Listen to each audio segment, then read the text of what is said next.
Hello guys, and what's up? Cringe here. So I was needing a new desk and I'm too cheap to go buy one. And I happened to look out in the yard and I seen that we had an old dresser there, and I said, hey, you know what? That's gonna make a really good desk. And it's free, so it can't beat that. So the first thing I had to do was I had to get it all nice and sanded down. And I was honestly really surprised by the way the grain looks on this. It looks super good.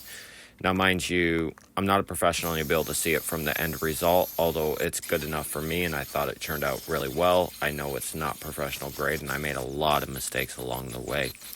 But hey, life's about the mistakes we make, and as long as we learn from them, that's all that truly matters after all.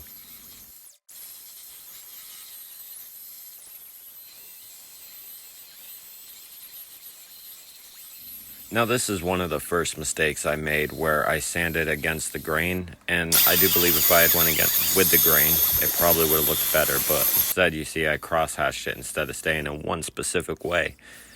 And the result still was good in the end, but I did notice there was a couple of dig marks that I put in. Now, here I took out those old antique way they did the edge. I didn't really care for it very much. I don't know what it's called. But I figured I'd go with angled edge, and I thought it gave it a more slick and clean look. Now here I sanded down the front side that I planned on keeping. One of the sides were going to go because my knees need to go under it, but yeah, this side got sanded down real nice. Turned out really good. I was honestly, like I said, really surprised about the condition of the wood because it had been sitting outside for quite a long while. But, you know, them old antique dressers, they hold up. Now, I have an affinity for real wood furniture, mainly because, you know, they last forever and they keep their quality, and all it takes is a little bit of sandpaper to make them better. I despise IKEA grade furniture, not to call them out specifically, but I have yet to find a good piece of furniture they make, and I've tried a couple, but they always seem to be the same thing. They hold up for maybe a year, then they start to warp and they start to bend, and then they start to look bad. So I decided on a black, but first I did a test patch just to, you know, kind of see. I figured keep the area small so that I could sand it off if need be. But I wanted to get enough of it so that I could get like a full example of what it was going to turn out like.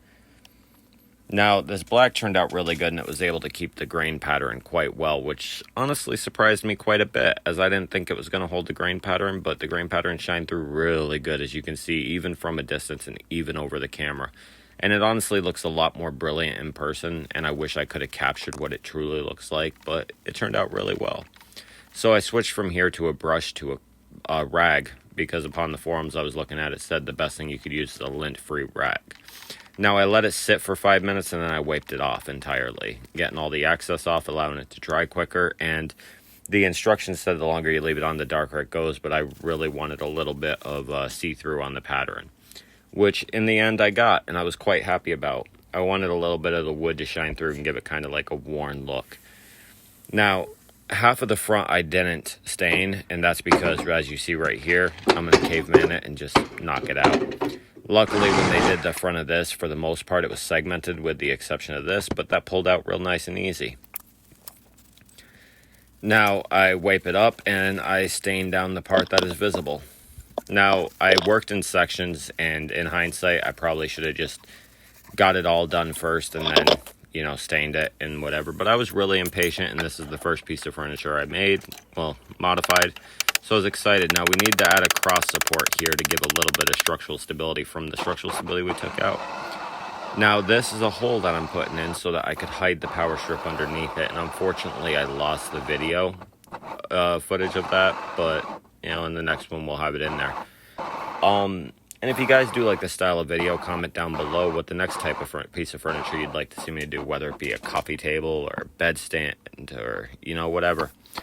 But yeah, so my drill died, which is super unfortunate because it only lasted about 10 minutes on a full charge. But, you know, you don't always get what you pay for. So I went from the Makita to the antique hand drill, which honestly worked a lot better, though it was a bit exhausting.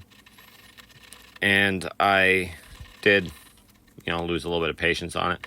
But all I needed to do was make a guide hole so that I could get my little saw in there. But my little saw broke too, so I got impatient and I just used a screwdriver and a hammer to finish it off, which honestly, that worked quite well too. Luckily, I had drilled enough into the wood to where it was just a matter of chiseling out what was there.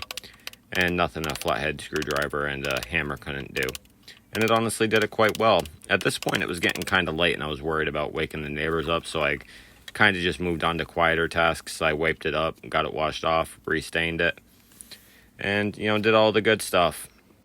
So now with it being the next day, I was free to make more noise, so I got it stained up. Now, unfortunately, I lost a little bit of footage here. I am recording on my iPhone. I don't have the money for any fancy stuff, so unfortunately, that's what happened.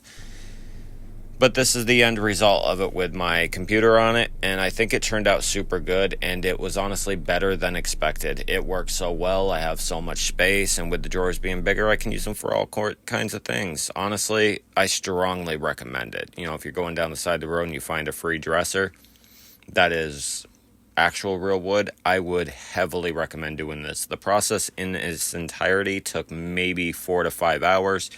I came out with a result that was better than anything I could buy from stores, even at my amateur level, which, turned out really well.